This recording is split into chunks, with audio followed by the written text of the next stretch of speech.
Welcome to Barnaby's podcast, Eye of the Beholder. Barnaby's is one of the leading search engines for art, design, antiques and collectibles from over 3,000 auction houses worldwide. We aim to make the art and auction market more transparent and accessible to everyone, from beginners to collectors and professionals.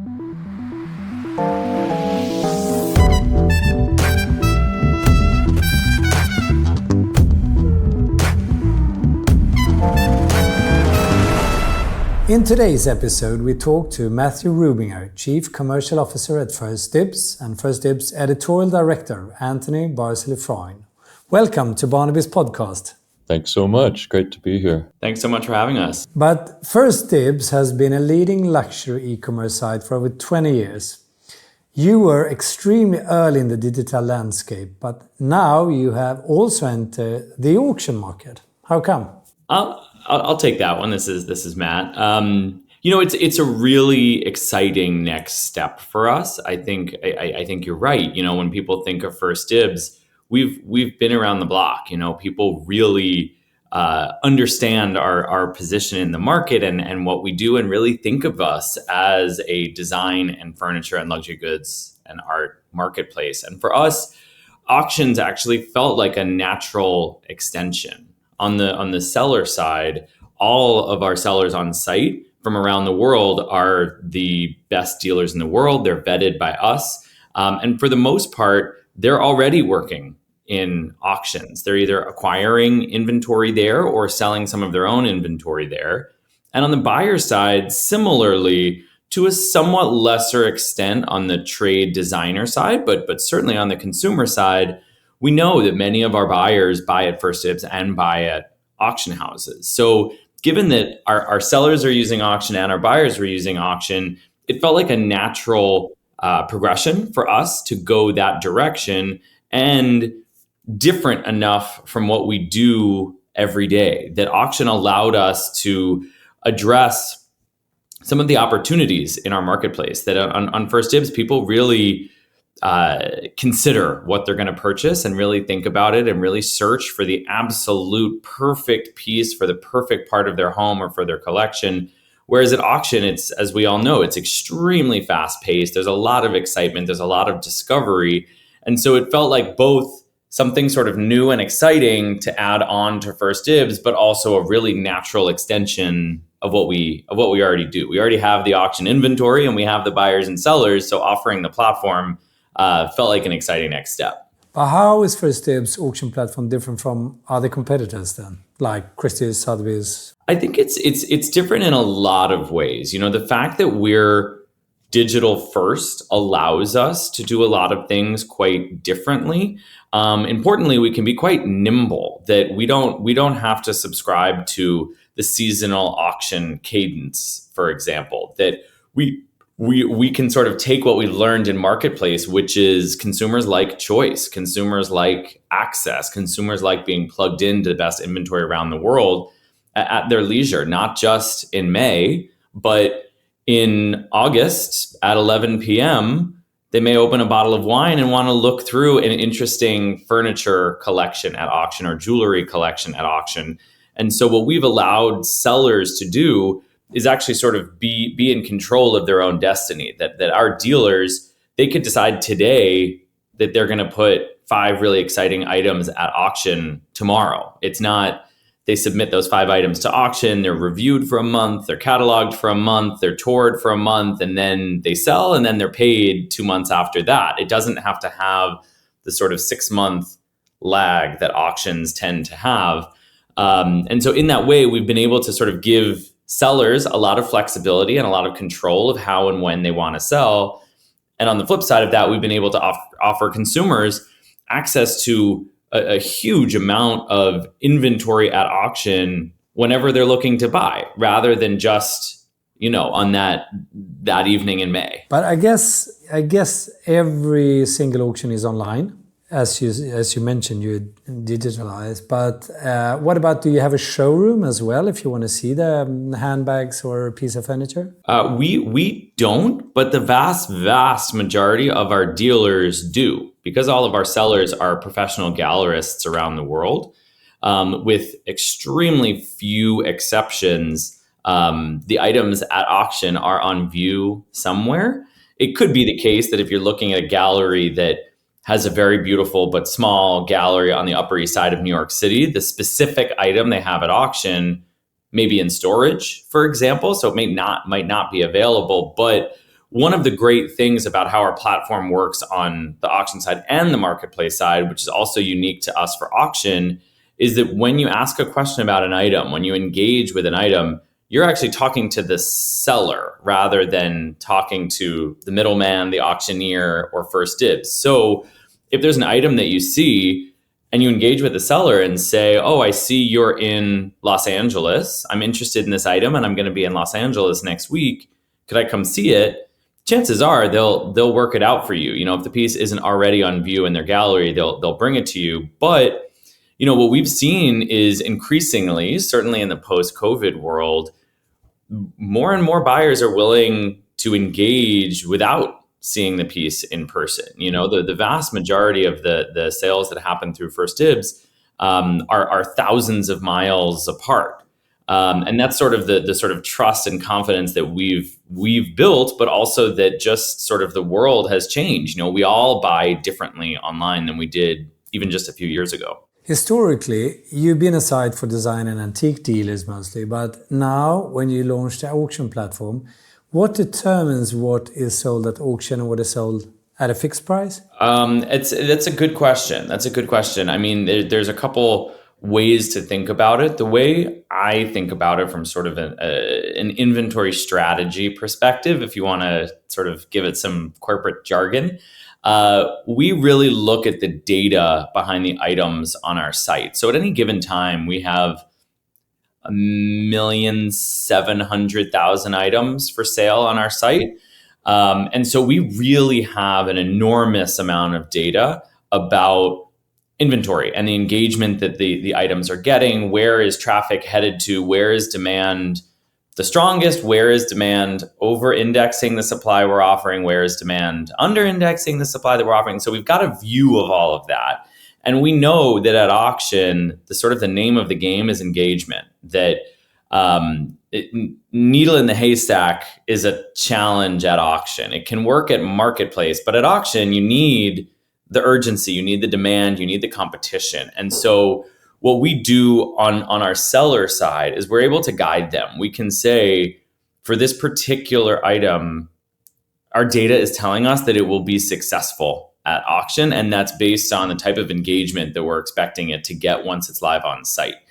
And so we'll make recommendations, we'll give guidance, and then, as I said, ultimately the seller will decide what really makes the most sense based on what they want to do with the item. But Tony, maybe in terms of how we once we get the items into the auction, then it sort of moves over into, you know, which items we want to highlight, which items really make sense to sort of drive forward the overall auction business. And Tony, maybe you could speak to that. Sure. And I can sort of address also the initial question, which I've found is really interesting, is that the auction platform has given us the opportunity to sort of spotlight material that's at a lower price point than, you know, that's found in our marketplace. So it's a great way. You know, First Dibs has this reputation for being a luxury marketplace, rightly so. We sell the best of the best, but we also have an incredible amount of inventory that is still pretty wonderful or cool or decorative or, you know, life enhancing in some way. It may not be signed. It may not be, you know, to use your language, you know, ready for an evening sale, but it's, you know, really appealing stuff. And as Matt said, with 1.7 million pieces of beautiful things on the site, some of that lesser priced material has, or entry level material can get buried. So I think the auction platform has been a great way to elevate that stuff, bring it to people's attention. And from a sort of marketing storytelling perspective, yeah, it's wonderful. It's rich material for us, the editorial team, the merchandising team, the social team, all the folks at First Dibs who are tasked with kind of sending out a message to the world what First Dibs has and what our value prop is. And so the auction material is really great stuff, and it's also affordable. But First Dibs has always focused on, as you said, luxury products, but from high-end antique and furnitures and designer, for example, handbags. But what trends are you now noticing now on the platform? Because I guess you can spot trends quite easily. Well, I think if you mean sort of overall, what trends are we seeing on site? I mean, this is broader, let's say, than just auction, but we're seeing a lot of excitement around jewelry. Jewelry is a business that we've been in for a long time, actually. It's currently our fastest growing category, although design and furniture is much larger. I mean, that's our bread and butter juggernaut of a business, but there was such a spike for that business during COVID. Since then, jewelry has performed in a very, very interesting way, and actually across the vertical. Everything from very high-end loose stones and sort of new and custom jewelry to estate and vintage. So really, important antique jewelry, deco jewelry, retro jewelry, mostly signed. All of that's really performing. And then interestingly, one of our sort of the newest segments of jewelry is contemporary jewelry. So just new 21st century jewelry where we're working directly with the designer or the manufacturer is also performing. So really sort of across the board, we're seeing performance on jewelry. I think a big piece of that is that we have a lot of it. We have a very big jewelry business, and there aren't a lot of jewelry players in the e-commerce space. Jewelry traditionally has been sort of slow to come to e-commerce. Even when you look at the biggest jewelry brands, you either still can't buy them online or it's pretty recent that they've been real players in the e-commerce space. So that's given a lot of sort of excitement and focus there. And then when we look at auctions, we see that in auction also, that jewelry performs very well. To Tony's point, jewelry is a perfect example of the point he was just making around sort of price points and the type of purchase that people are making. We certainly see more of the very top end jewelry purchases on the marketplace side. On the auction side, the jewelry thrust that we're seeing is a little bit more accessible. The way I tend to think about it is it's sort of the things that you could buy on a whim, which makes more sense for auction. If you're really in a sort of time crunch, like it's here, am I going to place a bid or not? It's easier to do that at the sort of more accessible price points than for, a tiara, which may take a little more time for you to consider whether it's right for you. So we're also still in sort of the learning process of what exactly that all looks like. But that's definitely a significant trend that we're seeing. I think another trend that we're seeing certainly within auctions is strength in fine art. Again, on the marketplace side, we're so well known for design and furniture, and fine art certainly performs, but it doesn't outperform furniture. On the marketplace side, like that's our business. At auction, fine art is actually our biggest category. We're seeing really interesting momentum there. I think a piece of that is that fine art is something that people come to expect at auction. It's a very common way to purchase important fine art, is doing it at auction. So like the art auction space is much larger than the furniture auction space. So although we're larger in furniture, I think we're sort of leaning in to the wider auction market with fine art. But we're also seeing the same trend there, that the price points are a little bit more accessible of what's selling at fine art. And the piece that we all really believe in is sort of separating the conversations around price and value, that there are really, really exceptionally designed pieces at every price point. In the same way, there's really poorly designed things at every price point. So price doesn't necessarily dictate quality. It's just a different type of purchase. And we're also seeing our same buyers buy it at all levels, which I think also feeds into that. And that's what we want. We want something that our existing consumers are excited about and interested in, so that it's organic, so that we have a natural flow of buyers and sellers. But I think those are probably two of the biggest trends that we're seeing actually across the platform, but certainly in auctions specifically. I come out of the art world, and the art world is so stratified, and I think our art offerings are much more democratic than you might find on other sites and at other auction houses. We have a lot of inventory that's attractively priced. We have, it's a pejorative term to say decorator art, but I think I prefer the word decorative art.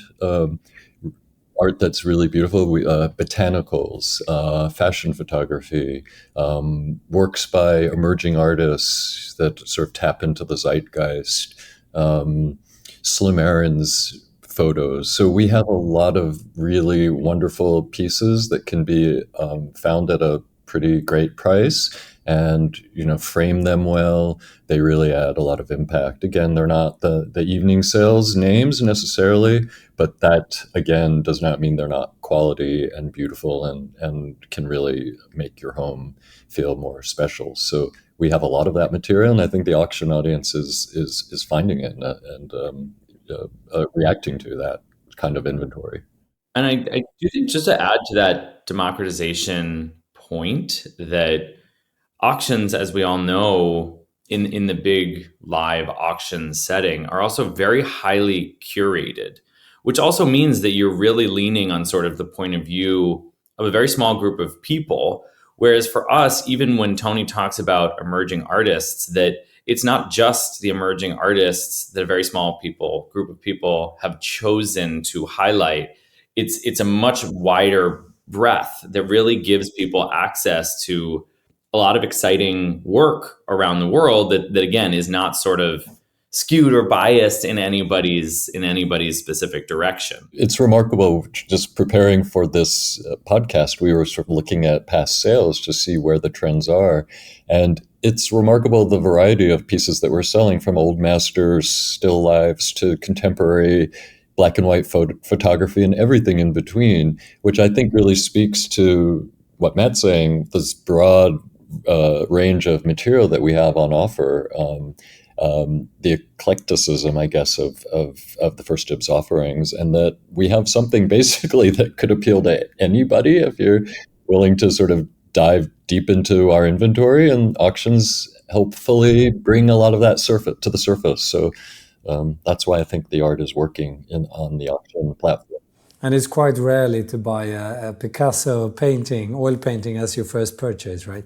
A lot of people enter the market somewhere else and then end up, hopefully, buying that Picasso in the end, right? Remarkably, First Dibs has sold a Picasso and oil, and everything in between too. It's a great education being in a digital marketplace to see what people are willing to buy online, so often sight unseen, and it really runs the gamut. I remember 10, 15 years ago when it was really about the money spent online. First purchases that were over like $100,000. That was amazing. Someone did a purchase online. And today people are buying, as you said, Picassos online. A lot has changed. But Tony, you were editor-in-chief of Art Plus Auction magazine, and before that, the longtime arts and culture editor at Town & Country.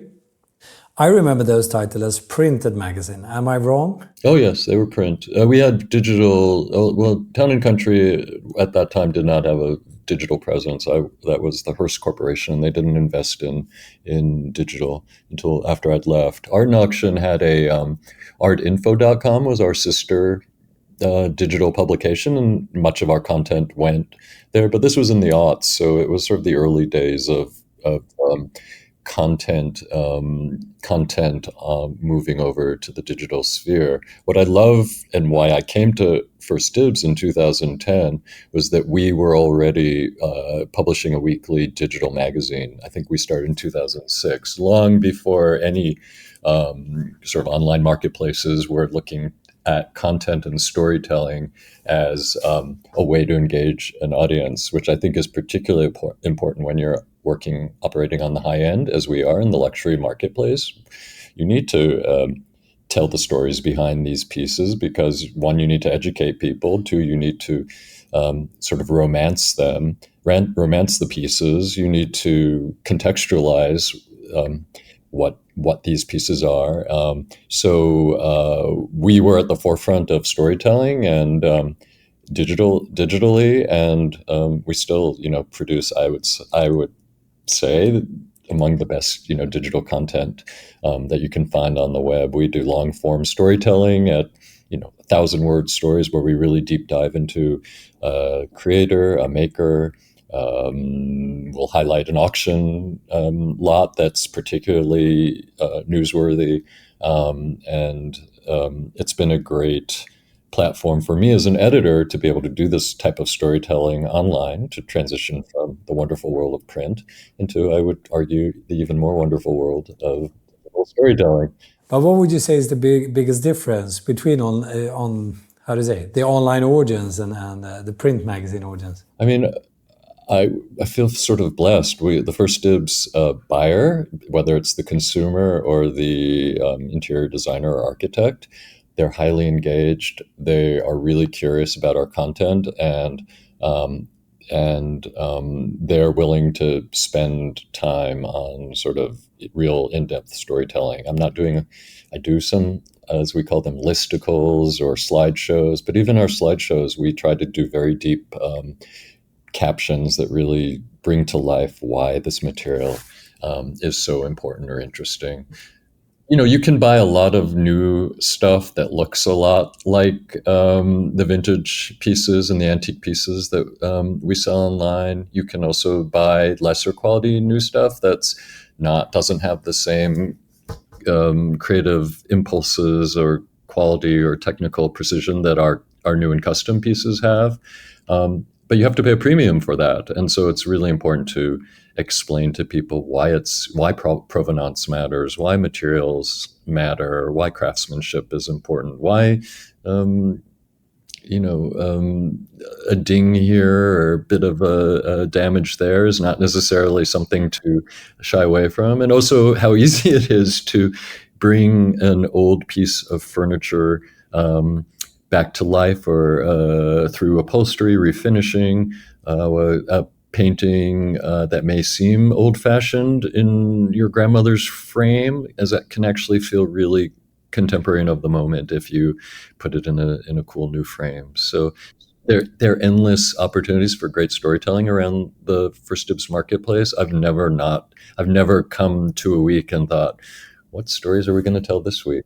How do you two think collectors' mindset differs between auction and e-commerce purchasing? I mean, you said that today everyone is purchasing online, but do you think the mindset is different? I certainly do. And I actually, we spent a lot of time thinking about this, even going back to your first question, before we launched auctions. We spent a long time on what's the consumer psychology when you're going marketplace versus auction, because we wanted to make sure, as I was saying earlier, that there was an organic fit, but that the two were different, that we weren't answering the same question two times. We're answering two different questions.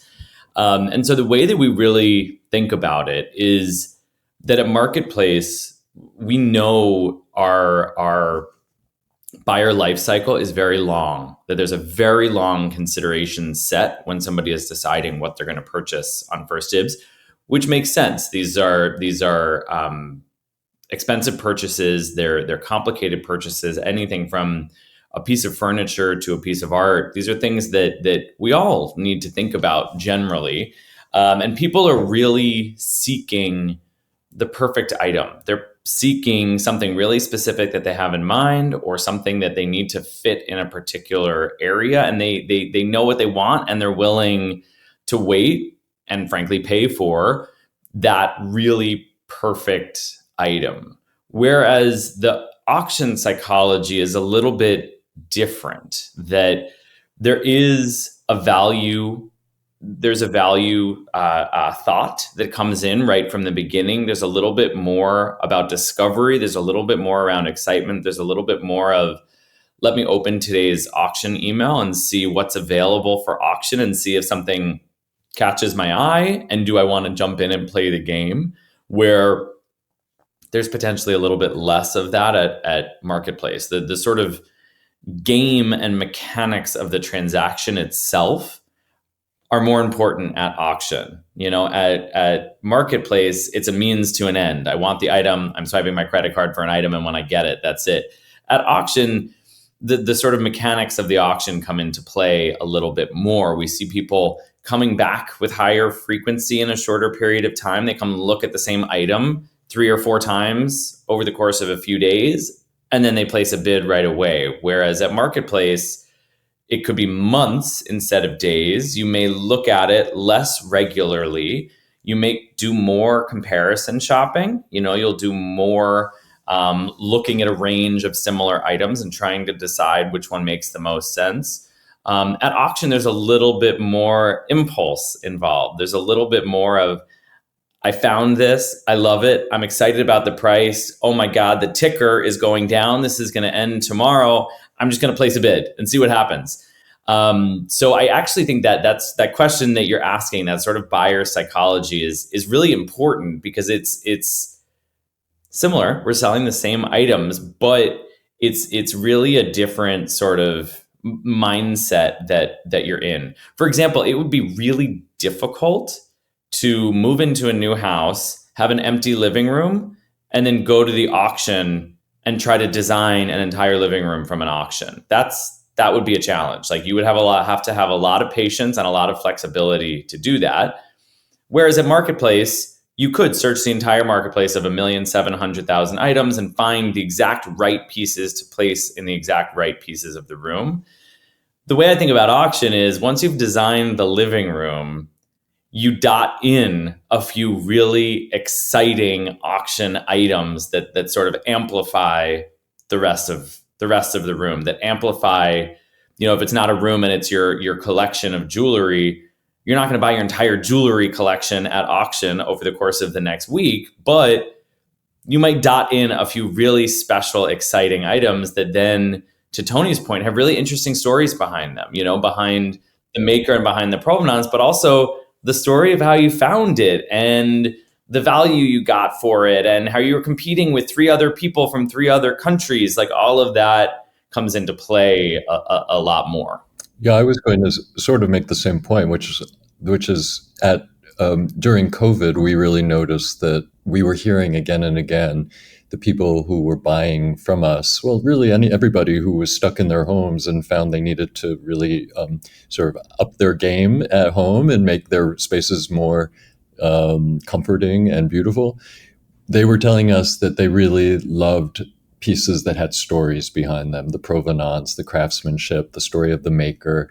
And I think auction just gives our buyers a different story to tell, which is as much about how they got it, the excitement of the auction. And can you believe I found this thing, at auction? I was bidding against one other person. I got it for 40% under. I've seen this, at galleries downtown, and yet I got it for this great price. And it's so cool.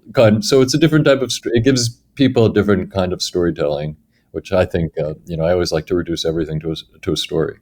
You said that one of your trend has been jewelries on the site, but looking towards 2024, what are your prediction? What will be the next trend? I actually think, because we're so new, thinking about just the auction side of the business, that I expect it to just double down on where we're at. I think that these are just right now early indicators of where we are headed. I think what we're going to start to see is more and more fine art and more jewelry really performing at auction. I think price will continue to be really important, value even more important than price. One of the things that we've recently leaned even heavier into in that way is no reserve auctions. In a way, it seems sort of obvious that would get buyers excited. But if I need to state it for everybody, we needed to state it for ourselves. It does. It gets people really excited. It drives a lot of engagement. And so we went from doing twice a year no reserve auctions, then we moved to quarterly no reserve auctions, and now we've moved to nearly monthly. We're not quite there, but for 24, we're going to lean even heavier into that, and very much driven in the sort of fine art and more broadly speaking than just paintings, also sort of tabletop and decorative things that are accessibly priced, easy to ship, easy to sort of be inspired by and bid on right away. And then the same thing in the jewelry space, particularly supporting the sort of contemporary and 21st century jewelry and jewelry makers, because we are unique in our offering there. Most of that jewelry is not found at auction anywhere else. And then in the estate and vintage categories, the more sort of accessible side of that market, like those are really sort of the thrusts for next year. But again, the overarching is leaning even harder into value and excitement around value, like finding really special pieces, really high quality pieces at really exciting and interesting prices. I think in addition to leaning into the no reserves, we've found we've had a lot of success with our celebrity curators. So we've brought in tastemakers to help curate the auctions, and everyone from the actress Kate Hudson to interior designers like Nate Berkus, Jenny Walton, who's a Milan-based fashion influencer. Isaac Mizrahi has an auction. We have an auction campaign built around Isaac Mizrahi right now, and I think people love to have curators, tastemakers show them the way into inventory. So I think we'll continue to do that because we've seen a lot of success with that. But what I think is really interesting in terms of next year or the future, we're just beginning with auctions. We're a 20-something-year-old company, and when I first came here, and up till very recently, people would always describe, I'd say I work at First Dibs, and they'd say, oh, you work at the online auction platform. And I'd always have to say, no, we're not an auction platform.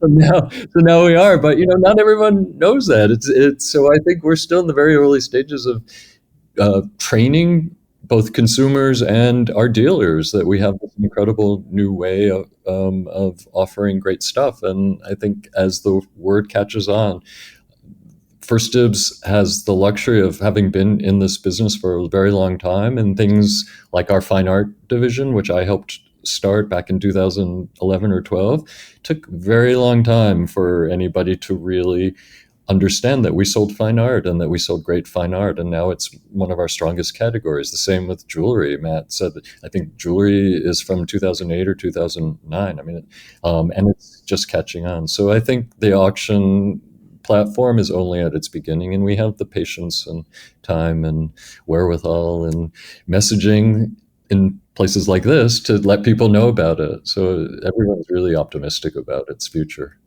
I couldn't agree more. We are very optimistic for the market as a whole. Also with the environmental aspect and the secondary market that is just increasing everywhere.